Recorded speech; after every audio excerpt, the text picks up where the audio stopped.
Queridos amigos, vamos neste momento serenando as nossas mentes, fechando os nossos olhos e agradecendo ao nosso Pai por tudo que recebemos nos nossos dias.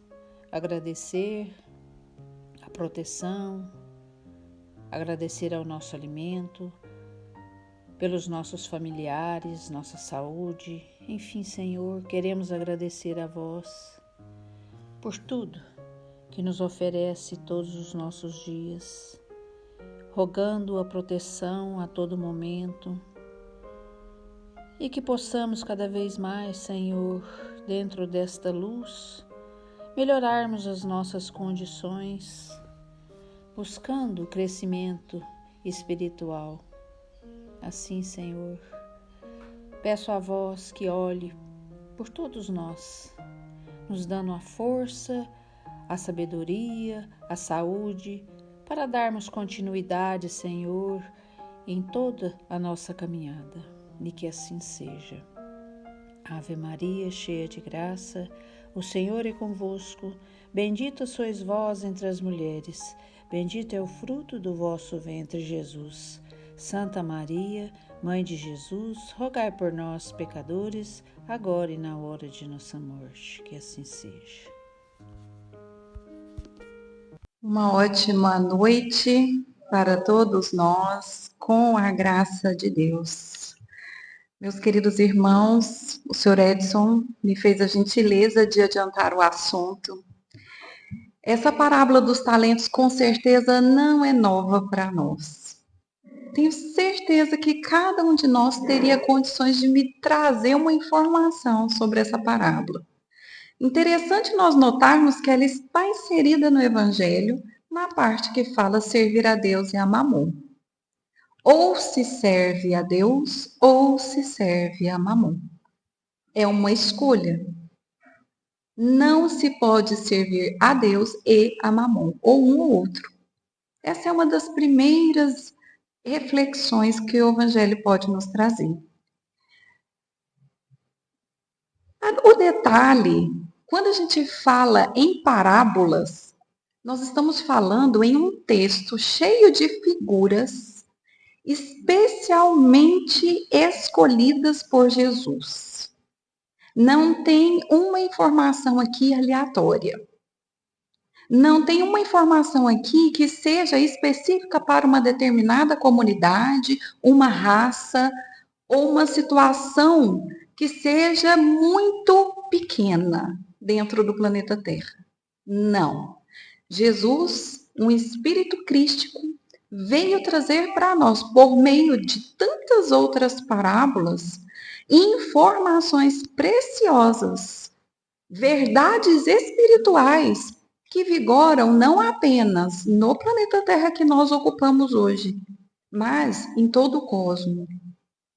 O que nós aprendemos com Jesus nas parábolas serve para qualquer ser que habita qualquer lugar no cosmos, em outros planetas, em outras galáxias. Vejam a importância de nós estudarmos as parábolas de Jesus. Então, quando nós fomos convidados a continuar a nossa jornada evolutiva em outros planetas, que nós possamos nos recordar dos ensinos de Jesus.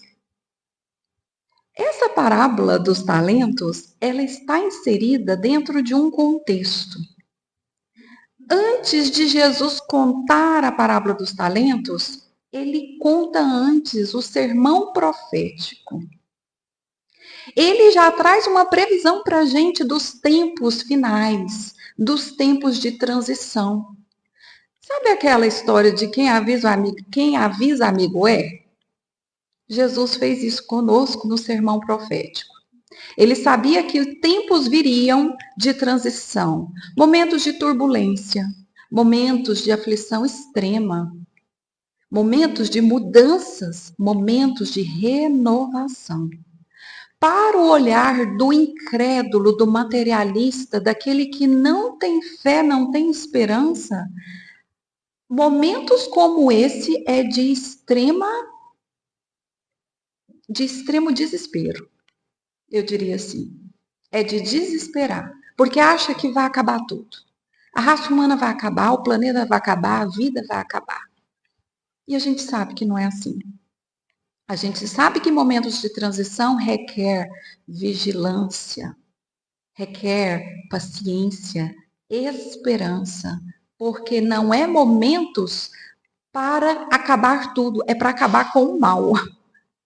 É para fazer uma faxina no planeta, para que tudo fique bem, para que tudo melhore, para que a vida continue aqui em paz e em segurança, para que nós possamos adentrar na era de regeneração, livres do nosso passado obscuro, cheios de crimes e tenebroso. Então agora é o grande momento do resgate. Resgates graves que nós não poderemos levar para a fase de regeneração. Então, as grandes dores estão acontecendo agora, nos momentos finais. Aquilo que nós não conseguimos expurgar até hoje, o momento é agora. É a última chance. São os tempos finais. Dentro do sermão profético, Jesus vai contando para a gente.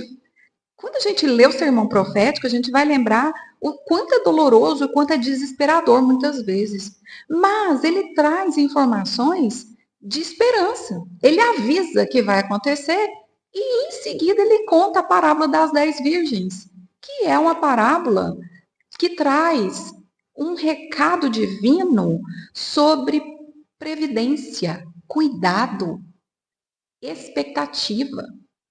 Claro, hoje não é o dia dessas duas parábolas. Então, eu só estou contando isso para a gente entender onde está inserido no contexto a parábola dos talentos, que foi lida agora há pouco.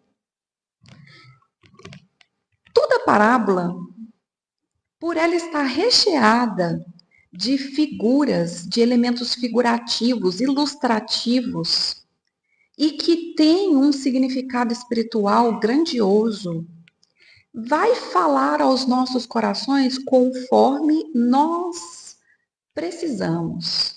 Então, com certeza, vão haver elementos da parábola dos talentos que vai tocar mais a uns do que a outros, a depender da necessidade e da compreensão de cada um.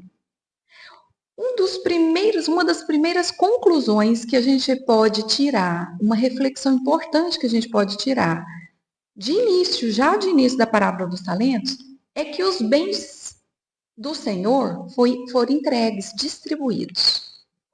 E foi distribuído de forma desigual. Perceberam? Para um, para outro, 2, para outro, 5. Deus não distribui igualmente? Não. Tem um texto maravilhoso de Emmanuel, depois eu tento achar ele aqui, que vai falar que essa distribuição, ela não é igual, porque nós também não temos a mesma capacidade de receber. A distribuição é feita conforme a capacidade. Então, Deus não concede os seus bens aleatoriamente. Ele estuda o íntimo de cada um de nós. Ele sabe a carga que é cada talento. Haroldo vai explicar para a gente que talento é uma medida de peso. Que antigamente existia uma roda que era de prata ou ouro, e essa roda tinha 30 quilos, uma pequena, e 60 quilos, a grande. Então, distribuir o talento era distribuir um peso. Jesus não usou a palavra talento à toa. Então, quer dizer, a distribuição dos bens que são divinos também um dia será tomado conta. Nós prestaremos contas daquilo que foi feito que é de Deus. Então, tudo que nós temos, até a nossa vida, não é nossa, pertence a Ele. A nossa vida, o nosso cargo, a nossa casa, o nosso carro, a nossa família, nossa profissão. Tudo que nos é concedido pela divindade. Nos é dado conforme a capacidade que temos de receber. Então, somos nós que nos capacitamos. Aquele que ganhou 1, 2 ou 5 se mostrava apto a receber aquela quantidade específica. Então, mesmo se Deus, e isso está no nosso Evangelho, distribuísse igualmente as riquezas, a curto prazo, cada um teria uma quantidade diferente. Cada um teria uma quantidade diferente. Cada um faria daquela oportunidade, daquele bem, daquela propriedade, uma finalidade. Daria um destino. Faria uso de forma diferente.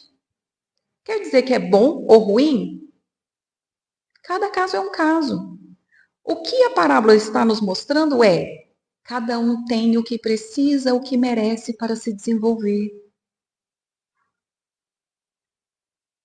Isso faz com que a gente comece a olhar mais para o que nós precisamos fazer do que olhar para o que o outro faz dos talentos que ganham também. Nós precisamos cuidar melhor dos nossos talentos ao invés de olhar para o lado e fazer o que é que o outro está fazendo do seu talento. Então, é importante que a gente compreenda a primeira coisa: não é nosso, é de Deus. E é interessante porque quando se trata de titularidade, propriedade, Jesus mostra para a gente o quanto essa informação é importante, que essas propriedades são divinas, que nós somos mero administradores dos bens de Deus, que ele reforça essa ideia na parábola do mordomo infiel. Alguns conhecem como parábola do administrador infiel. Só que tem um detalhe, aqui nós estamos falando de propriedade. Nós não podemos também esquecer a nossa identidade espiritual. Nós somos filhos de Deus, como Jesus nos ensina na parábola do filho pródigo. A nossa identidade espiritual é de filho. Então, vai depender como que nós lidamos com as coisas. Quando administramos as coisas de Deus, são servos. Nós administramos aquilo que é de outrem, de Deus. Mas a nossa condição, a nossa essência, a nossa filiação, a nossa identidade espiritual é de filho. E a gente não pode esquecer disso. Filho de Deus tem toda a diferença. Porque o filho é sempre herdeiro. O filho é aquele que pode fazer o que for que o pai recebe de braço aberto. Enquanto nós nos colocamos na condição de servos, nós estamos esperando recompensa. O filho não. O filho trabalha e entra na alegria do Senhor. Aquele que trabalha por satisfação, por prazer, por realização, não pela recompensa. Tanto que a gente percebe que o pagamento, a recompensa aqui, é igual para aquele que multiplicou 2 por 2 e 5 por 10. Recordam do texto? Ambos recebem a mesma recompensa. Servo bom e fiel, entre na alegria do teu Senhor. Entre na alegria, a recompensa, na satisfação. Não é só o mero pagamento do combinado, como Jesus conta pra gente na parábola dos trabalhadores da vinha. Combinei contigo tanto, pegue o que é seu e vá. Servo é isso. A diferença de servo e filho. O servo trabalha e recebe pelo que foi o combinado e vai. O filho se enriquece na alegria. A recompensa é a satisfação. Então vejamos, e eu tomo aqui como um exemplo do Haroldo. Eu super recomendo esse livro aqui, ó. E o verbo se fez parábola. Aqui nesse livro, o Haroldo faz lindos comentários de algumas parábolas de Jesus. E eu vou tomar emprestado aqui do Haroldo esse exemplo.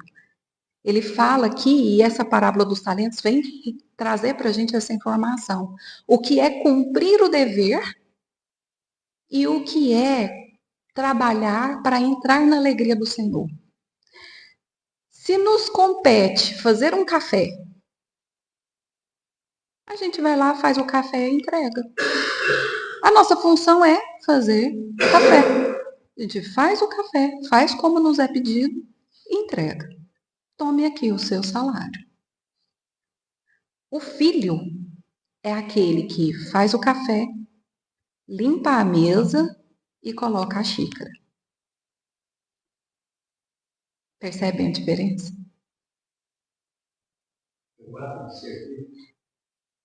É aquele que faz mais do que te foi te pedido. Ele cumpre o dever, ele faz de forma excelente, exímia, o simples que lhe foi pedido. Simplesmente o cumprimento fiel do seu dever, mais alguma coisa. É aquele que faz mais. Esse é o filho. Esse é o que limpa a mesa e põe a xícara. O servo só faz o café. Esse é aquele que recebe um talento. Por quê? Porque ele só cumpre o dever. E olha lá, tem gente que ainda vai fazer o café ruim. Vai fazer ficar ruim. Isso se fizer o café.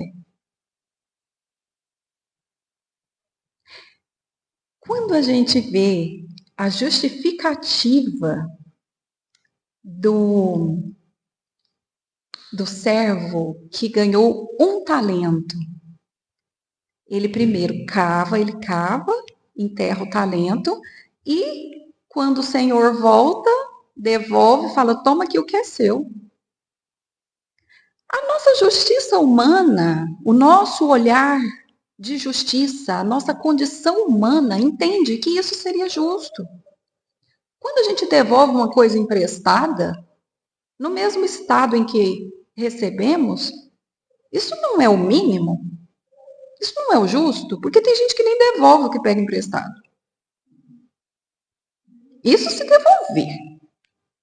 Isso se devolver intacto, sem sair tá estragado. O ato de devolver o que se pega emprestado é o mínimo. Quando a gente pega algo emprestado e devolve e acrescenta, isso chama-se gratidão. Na nossa visão humana, esse servo que ganhou um talento, não tinha sentido ele ser punido por alguma coisa, teria.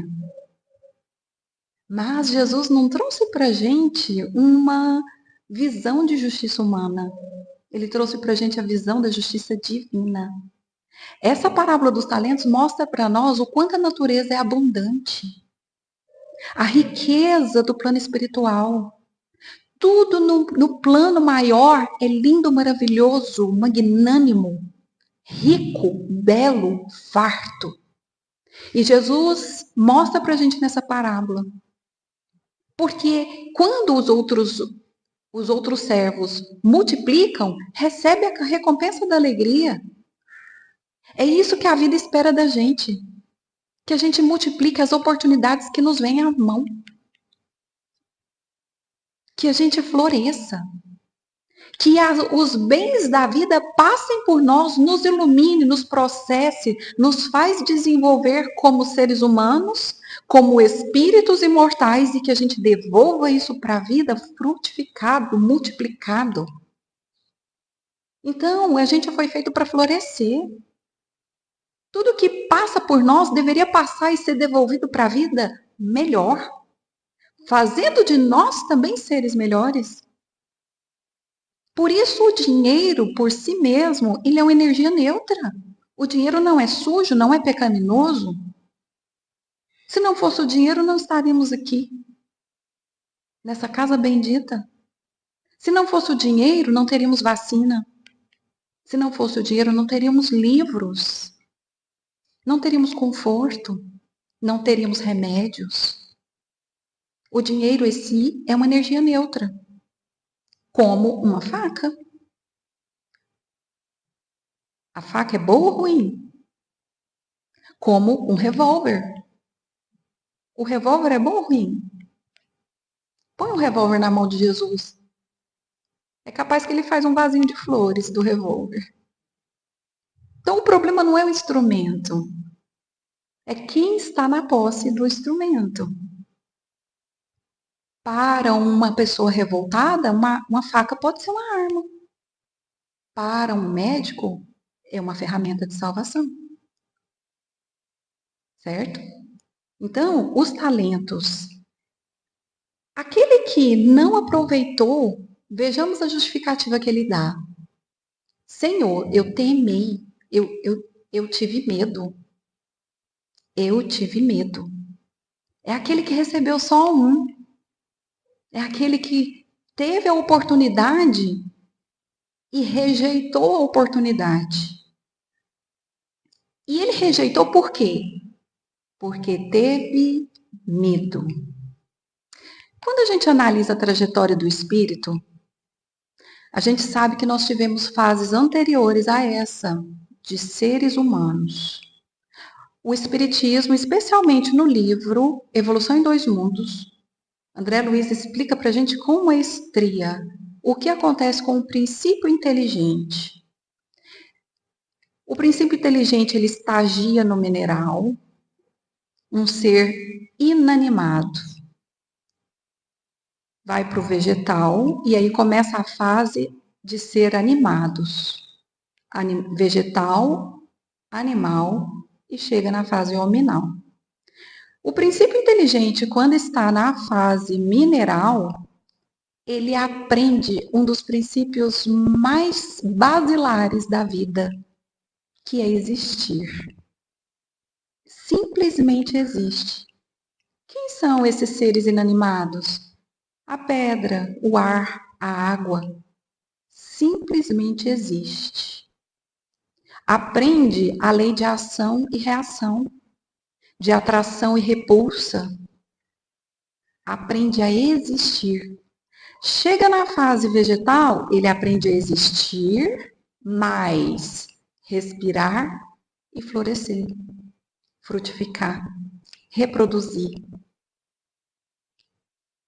Chega na fase animal, ele existe, respira, reproduz, aprende, tem as primeiras noções de família e de convívio social.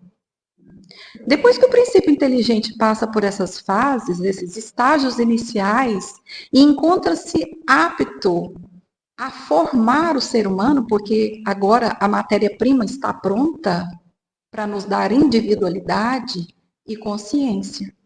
Aí sim, surge o ser humano, com raciocínio, com livre-arbítrio, com consciência, com vontade. E aí começa uma outra trajetória, até chegar à fase angelical.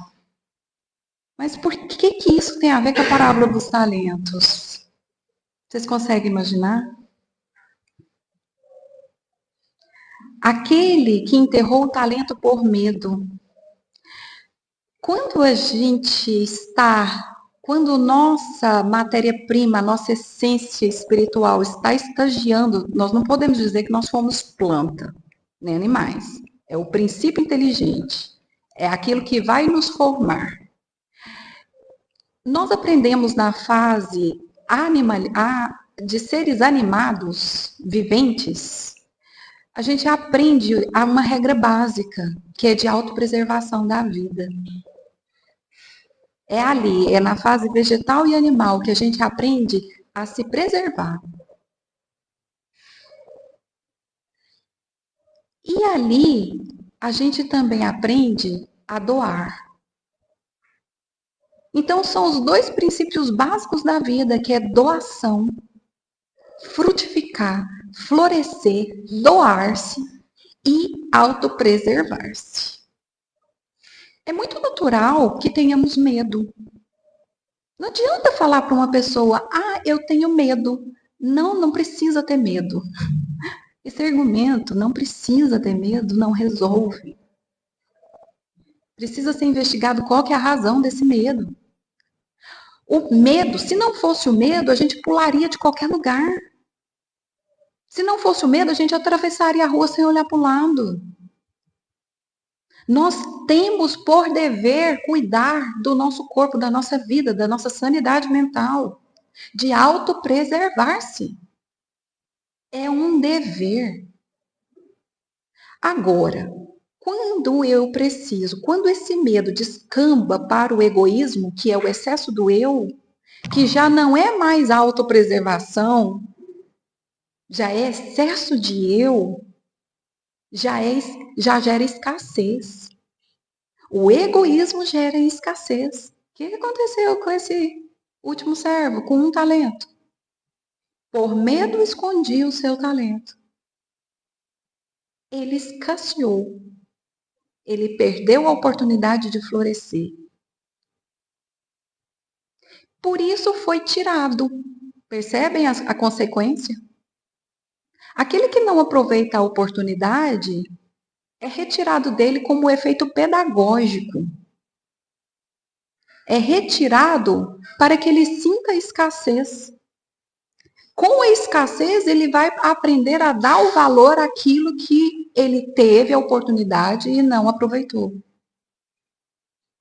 Então, a perda, ela tem uma função pedagógica. Pedagógica. Por medo, escondi o teu talento. Que medo egoístico é esse? Por medo, eu não vou fazer palestra no centro espírita, não, porque eu tenho medo da crítica. Não, porque eu sou muito tímido, muito tímida. Não, por medo, eu não faço a caridade. Porque vai que dá alguma coisa ruim. Por medo, eu não uso a mediunidade. Por medo de sofrer, medo de amar, medo de se decepcionar. E aí vai. Perdendo inúmeras oportunidades de florescer, de frutificar. Porque esse medo, como Emmanuel nos ensina, não serviu como justificativa perante o Senhor. Não é o medo da autopreservação, é o medo egoístico. É o medo que gera pobreza, escassez e perda. Que talentos são esses que Jesus tenta representar para a gente nessa parábola? O que vem à cabeça quando a gente pensa na parábola dos talentos? Quais são os bens divinos que essa parábola que a palavra talento está sendo representada aqui? Porque a gente já compreendeu que são propriedades, são titularidades.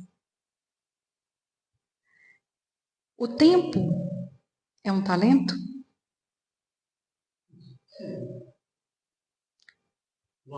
O amor é um talento? A fortuna? Porque, inclusive, essa parábola está dentro do capítulo Não servir a Deus e a Mamon. Ele vai trazer a representação aqui da fortuna e da desigualdade das riquezas. É um talento? Sim. A paciência é um talento? A habilidade musical é um talento? A capacidade da gente falar e consolar é um talento? Sorrir para quem está em desânimo não seria também um talento? Existem talentos que são distribuídos para todos nós. É um engano muito grande a gente pensar em talentos só na questão do dinheiro aqui. E é interessante essa última frase da parábola quando fala assim: lançai o servo inútil à treva exterior, ali haverá pranto e ranger de dentes, por conta da perda. Aquele que não tem, até o que tem lhe será tirado. Me explique. Como que se tira algo do que não tem? Como? Se nós pensarmos só nas questões materiais, fica difícil. Nós não vamos entender a profundidade da parábola. Tirar tem condição de estudo e tudo mais, tem muitos talentos e não usa, não frutifica. Graças ao bom Deus, tudo evolui, tudo cresce, tudo progride, tudo se resolve. Tudo se resolve. Não é para ficar na inércia, não é para ficar no problema, circulando o problema sem solução. Porque nós fomos criados para sermos felizes. E a vida foi nos dada de presente para a gente desenvolver naturalmente o dom da inteligência e da bondade, atributos de Deus. Inteligência e bondade. Portanto, quando tivermos um problema para resolver, pensamos, como vou resolvê-lo com inteligência e bondade? Nós precisamos das virtudes, todas elas, para sermos verdadeiramente felizes. Nós precisamos da paciência, nós precisamos da compreensão, da compaixão, nós precisamos do perdão. Precisamos. Sem dar o perdão e sem receber, nós não seremos felizes, verdadeiramente felizes. Não entraremos na alegria do Senhor. Então, por amor a nós, por amor a esse filho amado que Deus criou, que somos nós, ele tira a nossa falta de paciência. Ah, eu não tenho paciência. Beleza, vai ser tirado. A vida se encarrega disso. Eu não tenho habilidades. Isso tem que ser tirado de nós. Eu não tenho coragem. Graças ao bom Deus, isso será tirado. Fica mais claro entender isso. O medo não tem capacidade de tomar decisões. O medo trava. O medo é uma ferramenta de autopreservação. Se nós entrarmos aqui num laboratório cheio de elementos químicos que a gente não conhece, e alguém fala para a gente, pode manusear os elementos, nós teremos naturalmente medo porque não conhecemos. Esse medo é razoável, ele é necessário, ele é da autopreservação.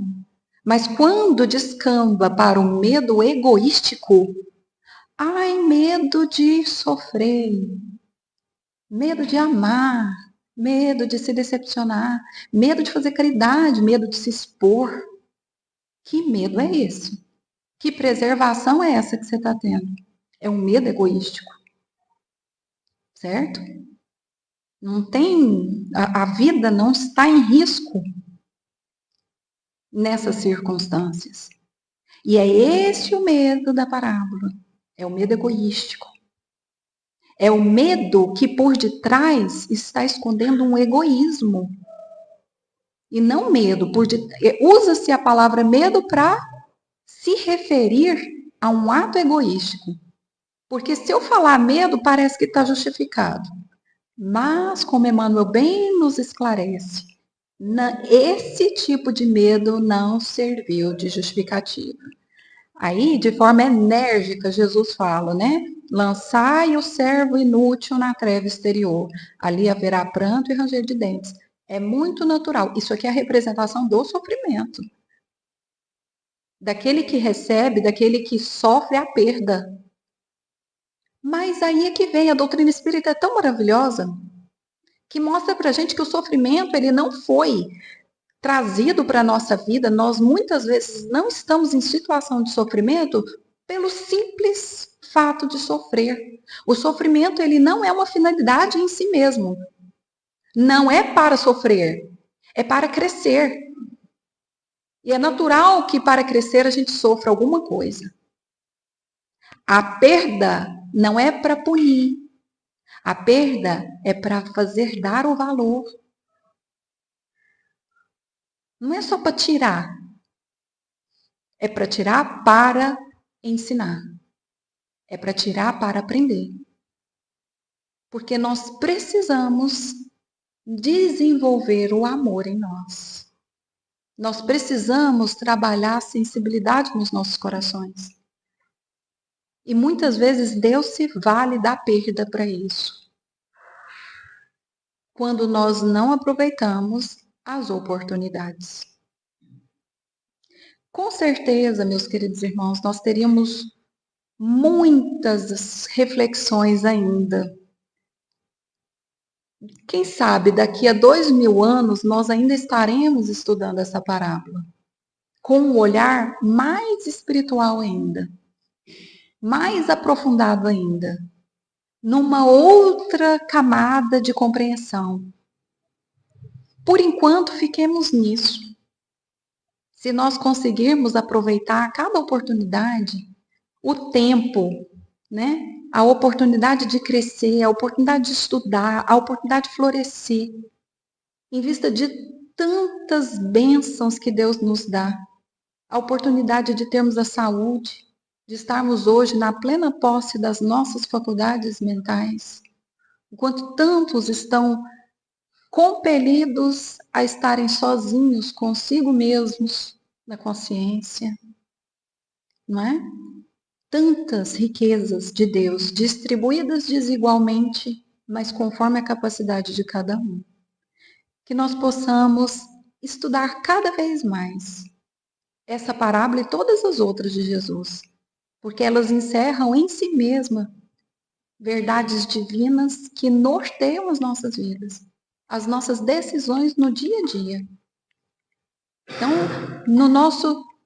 desde o acordar até o adormecer, que a gente possa prestar atenção no decorrer das horas de um dia, quantos talentos nos são distribuídos.